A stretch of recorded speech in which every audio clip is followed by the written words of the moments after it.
সেকালের সাবেকিয়ানা একটি রান্না, প্রত্যেকটি বাঙালির কাছে যেটা খুবই জনপ্রিয়, ভেটকি মাছের কাঁটা চচ্চড়ি। এভাবে একবার রান্না করে খেয়ে দেখুন, সারা জীবনেও এর স্বাদ ভুলতে পারবেন না। প্রথমে এখানে আমি ভেটকি মাছের কিছুটা কাঁটা নিয়ে নিয়েছি। ভেটকি মাছের পিলে ছাড়ানোর পর যে কাঁটাগুলো অবশিষ্ট পড়ে থাকে, সেই কাঁটাগুলোই কিন্তু এইভাবে আমি বাজার থেকে কেটে নিয়ে এসেছি। বাজার থেকে কেটে নিয়ে আসার পর খুব ভালো করে কিন্তু 2 থেকে 3 বার ফ্রেশ করে ধুয়ে নিতে হবে। আর দেখুন কাঁটাগুলো কিন্তু দেখতে এরকম হবে। এবার এর মধ্যে স্বাদ মতো লবণ, হাফ চামচি মতো হলুদ গুঁড়ো আর সামান্য একটু লঙ্কার গুঁড়ো দিয়ে খুব ভালোভাবে মাছের গায়ে মাখিয়ে নেব।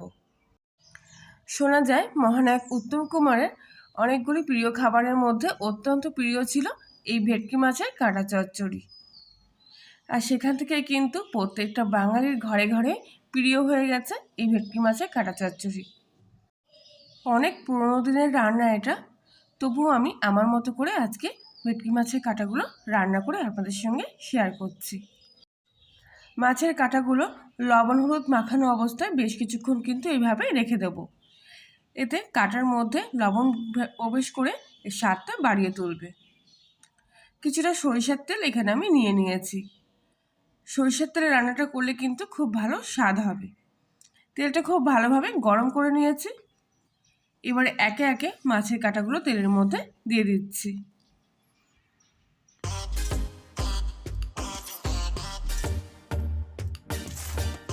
ভেটকি মাছের কাঁটাগুলো ভাজার সময় কিন্তু ভীষণ ফাটে, তাই জন্যে ঢাকা দিয়ে এইভাবে অর্ধেক ঢাকনা একটু খুলে রেখে ভাজলে পরে দেখবেন তেলটা কিন্তু আর ছিটকাচ্ছে না চারিদিকে। আবারও এক পিঠ ভাজা হয়ে গেলে ঢাকনাটা খুলে উল্টো পিঠটা উল্টে দিতে হবে। তাহলে দেখবেন খুব সহজভাবে কিন্তু কাঁটাগুলো ভাজা হয়ে যাবে। খুব একটা বেশি কিন্তু কাঁটাগুলো ভাজবো না, মোটামুটি একটু লালচে হালকা ভাব চলে আসলে কিন্তু কাঁটাগুলো ভাজা হয়ে যাবে। বেশি কড়া করে ভাজলে কাঁটাগুলোর স্বাদ কিন্তু নষ্ট হয়ে যাবে। একটা পিঠ উল্টে দিয়েছি, আবারও ঢাকা দিয়ে উল্টো পিঠটা বেশ কিছুক্ষণ ভেজে নেব।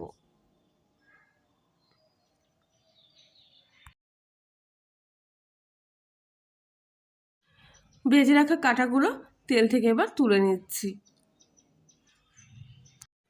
আর প্রত্যেক দিনের মতো আবারও বলছি, আপনি যদি কলিনের রান্নাঘরে নতুন সদস্য হয়ে থাকেন তাহলে প্লিজ চ্যানেলটি সাবস্ক্রাইব করে পাশে থাকবেন।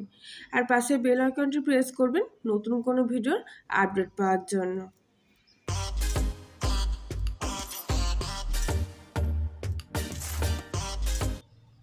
বাকি মাছের কাঁটাগুলো ঠিক একইভাবে এখানে ভেজে নেব। মাছের কাঁটাগুলো ভাজতে কিন্তু খুব একটা বেশি সময় লাগে না, খুব কম সময়ের মধ্যেই দেখবেন 2 পিঠ ভাজা হয়ে যাচ্ছে। আর একসঙ্গে খুব একটা বেশি কাটা দেবেন না, যতটুকু ধরে ততটুকুই দেওয়ার চেষ্টা করবেন।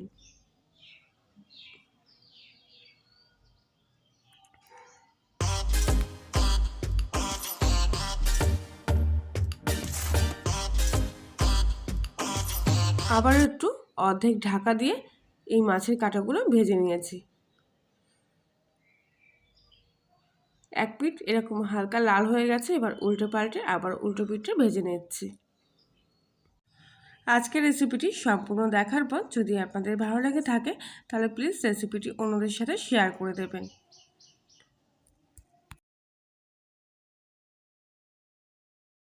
এই মাছের কাঁটাগুলো কিন্তু ভালোভাবে ভাজা হয়ে গেছে।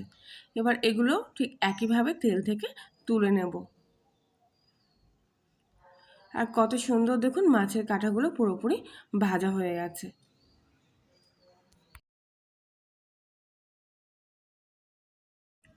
এবারে ওই মাছ ভাজা তেলের মধ্যেই একটা গোটা শুকনো লঙ্কা মাছ বরাবর ফাটিয়ে দিলাম।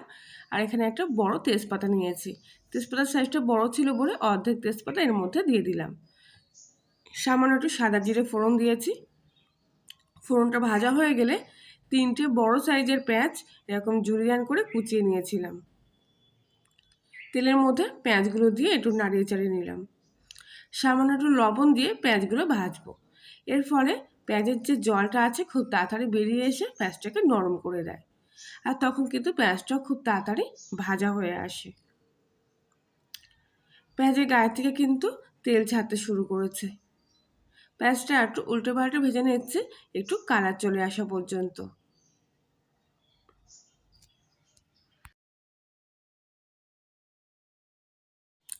পেঁয়াজের কালারটা এরকম হালকা লালচে হয়ে এসছে। এবার এর মধ্যে আমি দিয়ে দিচ্ছি 1 চামচ মতো রসুন বাটা। রসুনটা খুব ভালোভাবে এখানে নেড়ে চেড়ে ভেজে নেব।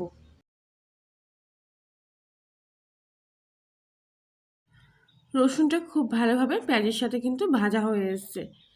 এবার এর মধ্যে দিয়ে দিচ্ছি 1 চামচ মতো আদা বাটা। আদা বাটা দিয়ে কিন্তু বেশিক্ষণ কষবো না, মোটামুটি 1 মিনিট মতো পেঁয়াজের সাথে কিন্তু আদা বাটাটা কষিয়ে নেব। আদা দিয়ে যদি মশলাটা বেশিক্ষণ কষা হয় তাহলে কিন্তু রান্নাটা তেতো হয়ে যায়। মোটামুটি 1 মিনিট মতো পেঁয়াজের সাথে আদাটা এখানে কষে নিয়েছি। এবার এর মধ্যে একটা গোটা টমেটো কুচি দিয়ে দিচ্ছি। টমেটোটাও খুব ভালো করে কিন্তু পেঁয়াজের সাথে মিশিয়ে নিচ্ছি। এবারে এর মধ্যে স্বাদ মতো লবণ, হাফ চামচি মতো হলুদ গুঁড়ো, আর দিচ্ছি সামান্য অল্প পরিমাণ মতো লঙ্কার গুঁড়ো, হাফ চামচি জিরের গুঁড়ো, আর হাফ চামচি ধনিয়া গুঁড়ো। স্বাদ মতো 2 থেকে 4 দানা মতো চিনি এর মধ্যে দিয়ে দিচ্ছি। মশলা দেওয়ার পর অল্প সামান্য একটু জল সঙ্গে সঙ্গে দিয়ে দেব। শুকনো মশলা তেলের মধ্যে দিয়ে কষবেন না, এটা মশলাটা পুড়ে যেতে পারে। তাই গুঁড়ো মশলা দেওয়ার পর সামান্য একটু জল দিয়ে তারপরে ভালো করে কষলে কিন্তু মশলাটা খুব ভালোভাবে কষা হয়ে যায়। আর কত সুন্দর দেখুন গ্রেভিটা হয়ে আসছে। এইভাবে নাড়িয়ে চাড়িয়ে কিন্তু বেশ ভালো করে মশলাটা কষিয়ে নিতে হবে। আর এই সময় গ্যাসের ফ্লেমটা লো টু মিডিয়াম আঁচে রেখে দেবো। 2টো কাঁচা লঙ্কা মাঝ বরাবর চিড়ে এর মধ্যে দিয়ে দিলাম। এবার এই মশলাটা কিছুক্ষণ ঢাকা দিয়ে গ্যাসের ফ্লেম সিম আঁচে রেখে কষিয়ে নেব। এতে মশলাটা কিন্তু খুব ভালোভাবে কষা হয়ে যায়। প্রায় 5 মিনিট মতো ঢাকা দিয়ে রাখার পর মশলাটা আবারও আমি কিছুক্ষণ নাড়িয়ে চাড়িয়ে নিলাম। এবার দেখুন প্যানের তলায় কিন্তু মশলাটা লেগে আসছে, মানে পুরোপুরি মশলাটা খুব ভালোভাবে কষা হয়ে গেছে। মশলার গায়ের থেকে যখন এইভাবে তেল ছেড়ে দিতে শুরু করবে তখন এর মধ্যে দিয়ে দেবো আগে থেকে ভেজে রাখা মাছের কাঁটাগুলো।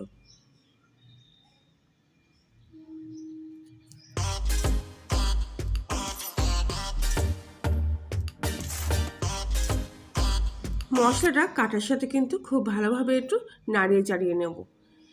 এতে মশলার স্বাদটা এই মাছের কাটার সাথে খুব ভালোভাবে মিশে যাবে। যতটা সম্ভব মশলাটা কিন্তু এইভাবে একটু কাটার সাথে কষিয়ে নিয়েছি।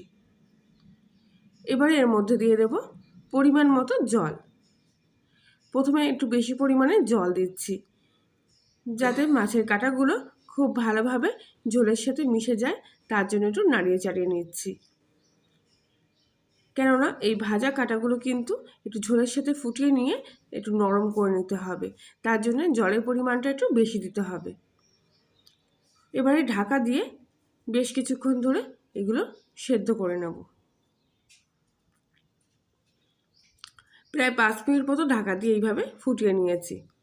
আর দেখুন এবার ঢাকনাটা খুললাম আর কত সুন্দর ঝোলের গায়ে থেকে তেল ছেড়ে দিতে শুরু করেছে। মাছের কাঁটাগুলো কিন্তু খুব ভালোভাবে সেদ্ধ হয়ে গেছে। এবারে হাফ চামচি গরম মশলা দিয়ে আবারও খুব ভালো করে নাড়িয়ে চাড়িয়ে গরম মশলা ঝোলের সাথে মিশিয়ে নিয়ে তরকারিটা নামিয়ে নেব। মাছের কাঁটা চচ্চড়ি কিন্তু একেবারে রেডি হয়ে গেছে। এবারে গ্যাসটা অফ করে কিছুক্ষণ রান্নাটা রেস্টে রেখে দেবো। গরম ভাতের সাথে ভেটকি মাছের এই কাঁটা চচ্চড়ি অমৃতের সমান লাগে। যারা খেয়েছেন তারা তো জানেনই এই স্বাদটা কেমন, আর যারা খাননি তারা অবশ্যই এইভাবে একবার রান্না করে খেয়ে দেখবেন। আজকের রেসিপিটি এই পর্যন্তই, আবার দেখা হচ্ছে অন্য একদিন। আর ততক্ষণ সবাই ভালো থাকবেন, সুস্থ থাকবেন, সাবধানে থাকবেন।